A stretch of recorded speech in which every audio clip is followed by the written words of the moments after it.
مولانا شاہد صاحب نے وہ نظم پڑھی تھی آپ کے سامنے، سارے حالات سامنے تھے، کوئی مشاعرہ کا ہمارے نہ ہے ہم، اور یہ ہمارے میں نہ ہے کہ وہ والے اٹھنے میں پروگرام شرکت ہوئی.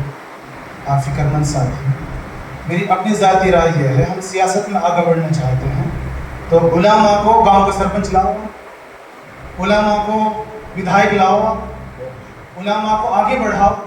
اس کے لیے جب ہم گاؤں میں یہ مشورہ کر سکتے ہیں کہ گاؤں میں ڈی جناب سے بہنکار نہ پڑھا سا امام بیچارہ میٹنگ کرتے ہیں، مشورہ کرتے ہیں، تو سیاست کا مسئلہ علماء کو کیوں نہیں لاتے آگے اور قدم آگے بڑھاتے کیوں نہیں ہیں؟ جن کو اللہ نے صلاحیت دی ہے، مال دیا ہے، وسعت ہے جن کے پاس ہے، وہ آگے آئیں اور ہونا چاہیے. حالانکہ ہمیں پتہ ہے حالات سب کے سامنے ہیں.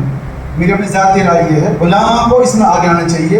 سرپنچی کا مسئلہ ہے، چمنبری کا چھوٹا سا مسئلہ کیوں نہیں ہے، وہ ایک ذمہ داری کا مسئلہ ہے. علماء ذمہ دار ہیں تو ان کو آگے آنا چاہیے جن کو اللہ صلاحیت.